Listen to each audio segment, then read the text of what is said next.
নমস্কার বন্ধুরা। অন্নপূর্ণা ভান্ডারে অফিসিয়াল বিজ্ঞপ্তি কিন্তু প্রকাশিত হয়েছে। সেখানে কারা, কারা টাকা পাবেন, কারা পাবেন না এবং কবে পাবেন, কারা নতুনভাবে আবেদন করতে পারবেন এবং এর যে শর্তাবলীগুলো আছে সেগুলো আজকের ভিডিওতে আলোচনা করব। তাই স্কিপ না করে সম্পূর্ণ ভিডিওটি দেখার জন্য অনুরোধ রইল। আর আমি অনির্বাণ, আমার ইউটিউব চ্যানেল রয় টেকটিক্সে আপনাদের সবাইকে স্বাগত।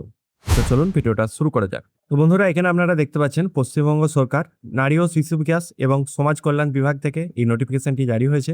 এখানে যেটি লেখা আছে, মহিলাদের ক্ষমতায়ন এবং আর্থিক সামাজিক উত্তরণের লক্ষ্যে এই রাজ্যে বসবাসকারী সকল মহিলা প্রতি মাসে ৩,০০০ টাকা নিশ্চিত আর্থিক সহায়তা প্রদানের উদ্দেশ্যে পশ্চিমবঙ্গ সরকার একটি প্রকল্প, যেটি অন্নপূর্ণা যোজনা চালু করতে মাননীয় রাজ্যপাল মহোদয় এত দ্বারা সদয় সম্মতি জ্ঞাপন করেছেন। এই সহায়তা নিম্নলিখিত শর্তাপক্ষে প্রদান করা হবে। এর যে শর্তগুলি আছে সেগুলো দেখে নেবেন। প্রথমে যেটি আছে, আবেদনকারী বয়স কিন্তু 25 থেকে 26-এর মধ্যে হতে হবে। দ্বিতীয় যেটি আছে, আবেদনকারী কোনো স্থায়ী সরকারি চাকরিতে নিযুক্ত থাকতে পারবেন না, যার মধ্যে তিনি কেন্দ্র বা রাজ্যের সরকারের অধীনে অথবা কোনো বিধিবদ্ধ সংস্থা অথবা সরকারি উদ্যোগ, পঞ্চায়েত, পৌর সংস্থা বা স্থানীয় সংস্থার অধীনে নিয়মিত বেতন বা পেনশনের গ্রহণ করছে, কিংবা রাজ্য সরকার দ্বারা সাহায্যপ্রাপ্ত কোনো শিক্ষা প্রতিষ্ঠানের শিক্ষক বা অশিক্ষক পদে কর্মরত থাকতে পারবেন না ইত্যাদি।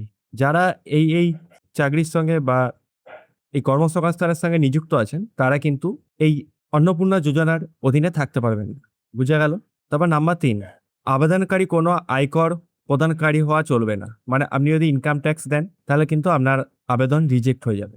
নির্ধারিত মাসিক আর্থিক সহায়তা বাবদ ৩,০০০ টাকা ১ জুন ২০২৬ তারিখ থেকে কার্যকর হিসাবে প্রত্যেক সুবিধা হস্তান্তর ডিরেক্ট বেনিফিশিয়ারি ট্রান্সফার বা ডিবিটির মাধ্যমে উপভোক্তার নামে থাকা আধার সংযুক্ত ব্যাংক অ্যাকাউন্টে জমা করা হবে।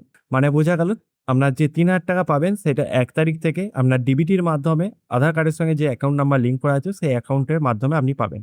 তারপরে লক্ষ্মীর ভাণ্ডার প্রকল্পে বর্তমান সকল উপভোক্তাকে অন্নপূর্ণা যোজনায় হস্তান্তরিত করা হবে। তবে নিম্নলিখিত ক্ষেত্রে উপভোক্তার বাদে দেওয়া যারা এসআইআর ২০২৬-এ প্রকৃত মৃত বা হস্তান্তরিত বা তালিকা থেকে বাদ পড়া বা উপস্থিতি ভোটার হিসাবে চিহ্নিত হয়েছে, খসড়া তালিকায় প্রকাশের পর দ্বিতীয় তালিকায় যাদের নাম বাদ পড়েছে, বিচার প্রক্রিয়ার পর যাদের নাম বাদ দেওয়া হয়েছে, অথবা ভোটারশিপ বিতরণে সময় যাদের এএসডিডি অনুপস্থিত বা হস্তান্তরিত বা মৃত বা দ্বৈত নাম হিসাবে চিহ্নিত করা হয়েছে, সে সকল উপভোক্তা এসআইআর ট্রাইব্যুনালে অ্যাপিল দায়ের করেছেন অথবা নাগরিকত্ব বা সংশোধন আইনের অধীনে আবেদন করেছেন, তাদের আবেদন নিষ্পত্তি না হওয়া পর্যন্ত তারা এই নতুন প্রকল্পের অধীনে আর্থিক সহায়তা পেয়ে থাকবেন।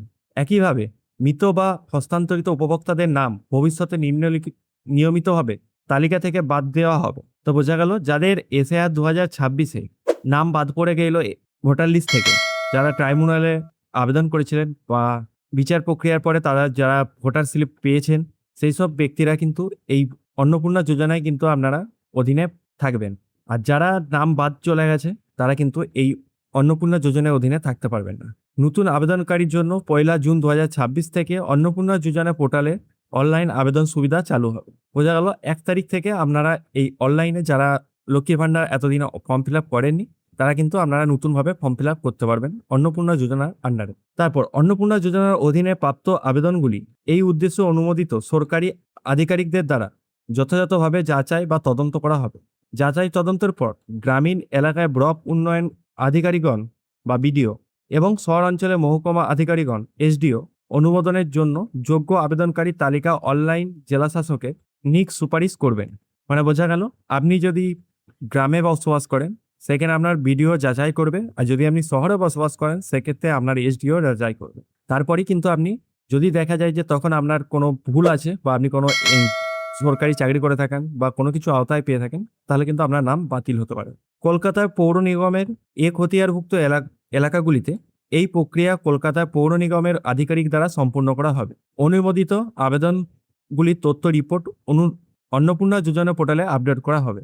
তারপর নাম্বার ৬, জেলাগুলিতে সংশ্লিষ্ট জেলা শাসকগণ অনুমোদনকারী কর্তৃপক্ষ হিসাবে কাজ করবেন এবং কলকাতায় পৌর নিগম কেএমসি এলাকায় কলকাতা পৌর নিগমের কমিশনার অনুমোদনকারী কর্তৃপক্ষ হিসাবে কাজ করবে। তারপর 7 নম্বর, অর্থ দপ্তর গ্রুপ ই এর 17/5/2026 থেকে U0O নাম্বার 7 এর মাধ্যমে প্রদত্ত সম্মতিক্রমে এই বিজ্ঞপ্তি জারি করা হলো। তাহলে বন্ধুরা বোঝা গেল আপনারা কি কি সুবিধা পাবেন এবং কবে থেকে পাবেন, কারা নতুনভাবে আবেদন করতে পারবেন এবং কারা এই টাকাটা আপনারা পাবেন এবং কবে পাবেন। তো বন্ধুরা আজকে এই নোটিফিকেশনটি আপনাদেরকে জানানো হচ্ছিল, তাই এই রিলেটেড ভিডিওটা বানালাম। যদি ভিডিওটা ভালো লাগে অবশ্যই একটা লাইক করবেন এবং চ্যানেলে নতুন হয়ে থাকলে চ্যানেলটিকে সাবস্ক্রাইব করে পাশে থাকা বেল আইকনটি প্রেস করে দিবেন এরকম নতুন ভিডিও পাওয়ার জন্য।